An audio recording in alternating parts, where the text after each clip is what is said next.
Welcome back to the scholars. Today we are going to learn about might. Okay, so be ready. तो आज हम लोग सीखेंगे might के बारे में। किसके बारे में सीखेंगे? माइट के बारे में सीखेंगे। तो माइट के यूज हम लोग किस कंडीशन पे करते हैं, क्यों करते हैं और कहाँ करते हैं, इसके बारे में हम लोग जानेंगे आज। ठीक है, तो सबसे पहला कंडीशन ये है कि माइट का यूज होता है, हम लोग यूज करते हैं उसका क्यों, to express less possibility.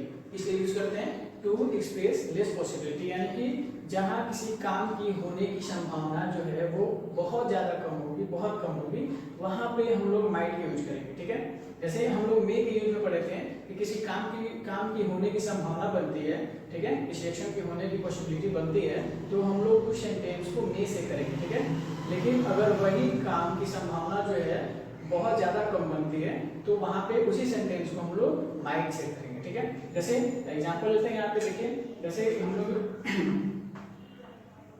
It में रैन टुडे, ठीक है, इट में रैन टुडे, तो अगर बारिश होने की संभावना है, अधिक है, लग रहा है कि बारिश हो ही जाएगा, ठीक है, तो वहां पे हम लोग मे से इसको क्या करेंगे, इंडिकेट करेंगे, उसको एक्सप्रेस करने के लिए, उस भाव को एक्सप्रेस करने के लिए हम लोग मे का यूज करेंगे कि इट में रैन टुडे। लेकिन अगर बारिश होने की संभावना बहुत कम है, चांस बहुत कम बन रहा है, तो वहां पे हम लोग मे का यूज ना करके किसका यूज करेंगे, माइट का यूज करेंगे। क्या यूज करेंगे, it might rain today. Okay, it might rain today. ठीक है, चलिए एक अगला एग्जांपल लेते हैं। जैसे मैंने यहाँ पे लिखा कि यू में लाइक मी, यू में लाइक मी, तो अगर पॉसिबिलिटी ज्यादा है कि आप या तुम, ठीक है, तुम मुझे पसंद कर सकते हो या आप मुझे पसंद कर सकते, इसका चांस बनता है कि इन फ्यूचर ऐसा काम हो सकता है कि कोई व्यक्ति जो है आपको पसंद करने लगे, तो वहां पे मे का यूज करके यू में लाइक मी, तुम मुझे पसंद कर सकते हो। ठीक है, लेकिन अगर वो चांसेस बहुत कम है कि वो व्यक्ति जो है आपको पसंद करेगा, आपको, ठीक है, आपको लाइक कर पाएगा आगे चल के, तो वहां पे हम लोग उसका यूज, उस पॉसिबिलिटी को दिखाने के लिए, कम पॉसिबिलिटी को दिखाने के लिए मे का यूज ना करके हम लोग माइट यूज करेंगे। यहाँ पे क्या हो जाएगा, यू माइट लाइक मी। ठीक है, डिफरेंसेस समझ में आ रही है आपको।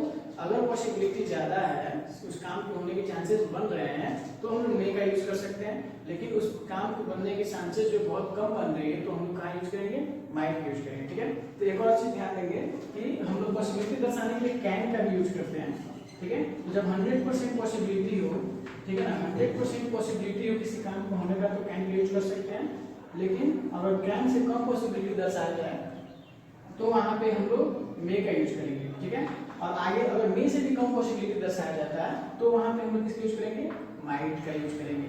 तो यहाँ हम लोगों ने डिफरेंस समझ लिया कि हम लोग पॉसिबिलिटी दर्शाने के लिए मे का, कैन का, माइट यूज कहाँ करेंगे। ठीक है, तो ज्यादा पॉसिबिलिटी बनेगा तो कैन का, उससे कम पॉसिबिलिटी बने तो मे का, और सबसे ज्यादा कम पॉसिबिलिटी बने तो, सबसे कम पॉसिबिलिटी बने तो माइट का यूज करेंगे। ठीक है, जैसे मान लीजिए कि आप लोग कहीं गए, किसी व्यक्ति से मिलने गए हैं, ठीक है, और वो व्यक्ति घर पे नहीं है, ठीक है ना, कोई व्यक्ति घर पे नहीं, आपको पूछने में कब तक आएंगे, तो वहां पे बोला जाएगा कि he might come any time, वो कभी भी आ सकते हैं। तो यहाँ पे हम लोगों ने माइट का यूज किया, तो माइट का यूज किया मतलब कि पॉसिबिलिटी कम है, ठीक है, पॉसिबिलिटी कम है। लेकिन अगर वो यूज किया जाता मे का कि ही में कम एनी टाइम, वे किसी भी समय आ सकते हैं, तो वहाँ पे पॉसिबिलिटी ज्यादा है, तो हम लोग वहाँ रुक सकते हैं कि पॉसिबिलिटी ज्यादा आने का, किसी भी समय आ सकते हैं, तो हम लोग वेट कर लेते हैं उनसे मिलने का। ठीक है, लेकिन माइट यूज किया जाएगा, यानी पॉसिबिलिटी कम है, तो लगता है चलते हैं, आज तो आने वाले हैं नहीं, आएंगे कि नहीं आएंगे कुछ पता ही नहीं है ना, तो कम पॉसिबिलिटी को दर्शाने के लिए हम लोग माइट का यूज करेंगे। ये हो गया हमारा पहला कंडीशन। ठीक है, क्लियर। ठीक है, माइट यूज करने का नेक्स्ट कंडीशन क्या है, तो for polite request and permission. ठीक है, तो यहाँ पे कंडीशन क्या है कि हम लोग रिक्वेस्ट और परमिशन के लिए मे का भी यूज किए हैं, कैन का भी यूज किए हैं, कुड का भी यूज किए हैं। तो माइट का यूज हम लोग किस संदर्भ में करेंगे, किसके लिए करेंगे, ठीक है ना। तो देखिए क्या होता है यहाँ पे कि अगर हमें किसी व्यक्ति से इजाजत लेने, परमिशन लेने में बहुत ज्यादा झिझक होती है, बहुत ज्यादा हम लोग घबराते हैं, उनसे डरते हैं कि वो मेरी बात सुनेंगे नहीं सुनेंगे, मानेंगे, मैंने बहुत हिचकिचाहट, आपको कोई परमिशन लेना है, जैसे आपको कहीं टूर पे जाना है, ठीक है ना, टूर पे जाना है, पापा से परमिशन लेना है, पापा से आप लोग बहुत ज्यादा डरते हैं कि पापा बात मानेंगे नहीं मानेंगे, हमको परमिशन देंगे नहीं देंगे, या बात सुन कुछ प्रपोजल रखते रखते वो पीट देते हैं आप लोगों को, डांट देते हैं बहुत ज्यादा, तो बहुत डरते डरते हम लोग पापा के पास क्या जाते हैं पूछने के लिए, पापा क्या मैं ये काम कर सकता हूँ, तो वहां पे हम लोग माइट यूज करेंगे। अगर ज्यादा झिझक हो किसी बात के क्या बोलते हैं, क्लैरिटी ना हो, ठीक है ना, क्लैरिफाई ना हो, तो वहां पे हम लोग क्या करेंगे, माइट यूज करेंगे, ठीक है ना। जैसे माइट आई कमिंग, ठीक है, मान लीजिए क्लास में आते हैं, टीचर से बहुत ज्यादा डरते हैं, ठीक है, तो क्या पूछ सकते हैं, माइट आई कमिंग, क्या मैं अंदर आ सकता हूँ। अगर पापा से परमिशन लेना तो क्या बोलेंगे, might I go on tour, ठीक है, क्या मैं टूर पर जा सकता हूँ, ठीक है, might I go on tour, क्या मैं टूर पे जा सकता हूँ। तो यहाँ पे आप लोगों ने क्लियर किया होगा, ठीक है, कि यहाँ पे माइट यूज कब करेंगे, जब ज्यादा झिझक होगा, ज्यादा घबराहट होगी, ठीक है ना, मन में ज्यादा उलझने होंगे कि वो परमिशन मिले या ना मिले, तो वहां पे हम लोग रिक्वेस्ट करने के लिए माइट यूज करेंगे। अगर अब बात आती है किसकी, परमिशन की। परमिशन कब देना, जैसे आप किसी ऐसी सिचुएशन में फंस जाए जहाँ पे आपको परमिशन देने में बहुत ज्यादा दिक्कतें आने लगे, आप सोचने लगे कि कहीं परमिशन दे कि ना दे, अगर देते हैं तो क्या रिजल्ट होगा उसका, ठीक है ना, क्या परिणाम होगा, तो वहां पे माइट से हम लोग परमिशन दे सकते हैं। यार जैसे पापा मान लीजिए कि पापा बहुत ही चाहते हैं आपको परमिशन देंगे कि बेटे को अपने घर से दूर भेजना है, ठीक है, पता नहीं कि वहां पे टूर पे कैसे रहेगा, कैसा बिहेवियर होगा उसके लोग, उसके साथ जो लोग जाएंगे उनका, इस सब के बारे में बहुत सारे पेरेंट्स जो कि चिंतित होते हैं, तो वो चीज झिझकते हुए क्या सकते हैं, आपको परमिशन देते हैं, yes you might go on tour, हाँ तुम टूर पे जा सकते हो, ठीक है। तो आई होप आप लोगों को ये समझ में आ रहा होगा ये सारी बातें, ठीक है। अब नेक्स्ट कंडीशन पे चलिए आगे बढ़ते हैं, नेक्स्ट कंडीशन पे। अगला कंडीशन क्या हमारा, टू एक्सप्रेस फिक्शन, कोई ऐसा चीज जो हम लोग कल्पना करते हैं कि ऐसा हो सकता है, ठीक है, वो हो या ना हो, हम उसको इमेजिन करते हैं, इमेजिनेशन होता है, ठीक है ना, कि ये काम हो सकता है। जैसे मान लीजिए मैं इमेजिन करूं कि I wish I might meet my role model, ठीक है, या फिर बहुत ही क्या होता है, बहुत ही पसंदीदा व्यक्ति होते हैं कोई हमारे, जैसे मेरा फेवरेट ऋतिक रोशन है, तो मैं ये होप करूंगा, इमेजिन करूंगा कि I wish I might meet Hrithik Roshan, ठीक है। तो क्या होगा कि मैं आशा करता हूँ या मैं एक इच्छा रखता हूँ, ठीक है ना, मैं इच्छा रखता हूँ तो मैं ऋतिक रोशन से मिल सकता हूँ, ठीक है। तो ये हो गया वहाँ पे फिक्शन करने का, कल्पना करने का कि हम लोग ये काम कर सकते हैं। एक्चुअली वो काम हो या ना हो इसकी सुनिश्चितता नहीं है, वो सुनिश्चित नहीं है, ठीक है, सर्टेन नहीं है, इसलिए हो गया फिक्शन के लिए, ठीक है। तो आप लोग फिक्शन के लिए, कल्पना करने वाली बातों के लिए हम लोग माइंड का यूज कर सकते हैं, ठीक है। अब नेक्स्ट तो चलिए हम लोग नरेशन में थोड़ा सा इंट्रोड्यूस करते हैं, नरेशन क्या होता है। तो नरेशन वो होता है जैसे हम लोग अपनी बातों को व्यक्त करते हैं, किसी को समझाते हैं या बताते हैं, तो वो नरेशन कहलाता है। तो नरेशन जो होता है ना, दो तरीके का होता है, एक डायरेक्ट स्पीच होता है और एक इनडायरेक्ट स्पीच होता है, ठीक है। तो नरेशन का तो बहुत टॉपिक लंबा जाएगा, लेकिन मैं यहाँ पे थोड़ा सा शॉर्ट में आपको बता देता हूँ कि माइंड का यूज करना है इनडायरेक्ट स्पीच में, तो उसके लिए मैं बता देता हूँ।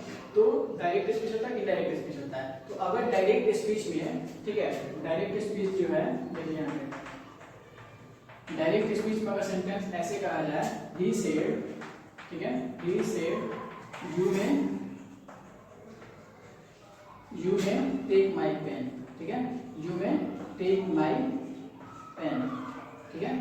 तो इसका मतलब क्या है, उसने कहा कि तुम मेरा कलम ले सकते हो या आप मेरा कलम ले सकते हैं, ठीक है। तो ये हो गया, सॉरी ये हो गया क्या, डायरेक्ट स्पीच। क्या हो गया, डायरेक्ट स्पीच। तो किसी व्यक्ति ने जैसा बात बोला वैसे ही बात हम डिलीवर कर देंगे किसी के सामने, तो वो डायरेक्ट स्पीच हो जाएगा, ठीक है।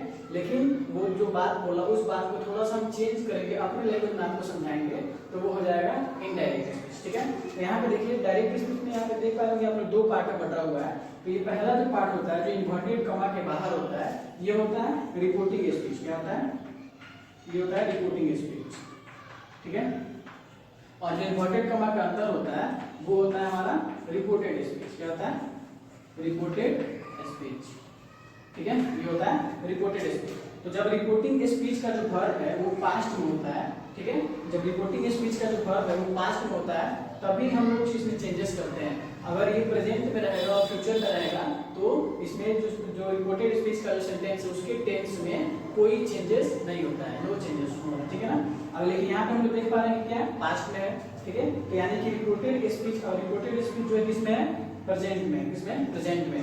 तो जब हम लोग इनडायरेक्ट में कन्वर्ट करेंगे ना, ये प्रेजेंट से ये भी किसमें चला जाएगा, पास्ट में चला जाएगा, ठीक है ना। तो चलिए यहाँ पे इनडायरेक्ट में हम लोग कन्वर्ट करते हैं इनडायरेक्ट स्पीच में। तो यहाँ पे ही सेड का ही सेड रहेगा, ठीक है, ही सेड अब देखिए यहाँ पे ध्यान देना कि इम्पोर्टेंट का माना इसको अब लिंक करने के लिए, हम इम्पोर्टेंट का रिमूव करने के लिए यहाँ पे एक कनेक्टिव का यूज करेंगे। कनेक्टिव मतलब ऐसा वर्ड जो दो सेंटेंस को क्या करता है, एक साथ कंबाइन करता है। तो डैट का यूज करेंगे, ही सेड दैट, ठीक है। अब यहाँ पे you may take my pen, यानी उसने मुझसे बोला है कि तुम मेरा कलम ले सकते हो या आप मेरा कलम ले सकते हैं, ठीक है। तो मेरे लिए बोला ना, तो मैं अपने लिए बोलूंगा कि आई माइट टेक, किसका पेन, उसका पेन लेना था ना, तो वहां हो जाएगा ही के साथ क्या हो जाएगा, हिज पेन, मैं उसका कलम ले सकता था। उसने मुझसे ये बोला था कि मैं उसका कलम ले सकता था। तो ये मैंने अपने वर्ड्स में आपको समझाया कि उसने मुझसे क्या बात बोली थी और उसका अर्थ क्या है, ठीक है। तो हो जाएगा इनडायरेक्ट स्पीच, यहाँ पे क्या हो जाएगा, ही सेड दैट, यू का हो जाएगा आई, ठीक है, और मे का पास्ट हो जाएगा क्या यहाँ पे, माइट। यहाँ हम लोग देखा ना, यहाँ पे क्या यूज हो गया, माइट का, ठीक है। वही कंडीशन क्या है कि माइट का यूज होता है वो इनडायरेक्ट स्पीच में होता है, ठीक है ना, मे के बदले। तो हो गया he said that I might take, ठीक है। उसने कहा था कि तुम मेरा पेन ले सकते हो, लेकिन मैं लेने वाला हूँ, मेरे लिए बोला है, तो मैं अब उसका कलम ले सकता हूँ ना। तो यहाँ पे क्या हो जाएगा, I might take his pen, क्या हो जाएगा, I might take his pen. मैं अब यहाँ पे क्या हो गया, इनडायरेक्ट स्पीच है, उसने मुझसे कहा या उसने कहा कि मैं उसका कलम ले सकता हूँ। अब मैं ये बोलूंगा कि मैं मेरा कलम ले सकता हूँ, तो ये तो सही नहीं होगा ना। तो यहाँ पे इनडायरेक्ट में क्या होता है कि हम लोग उस बात को क्लेरिफाई करते हैं कि उसने एक्चुअली में क्या बोला था और उसके क्या अर्थ निकलता है, ठीक है। तो आगे हम लोग नरेशन का, जब नरेशन का टॉपिक लेकर आएंगे तो नरेशन में सारी चीजें आपको क्लियर कराएंगे, ठीक है ना। तो ये हो गया हमारा माइट का यूज।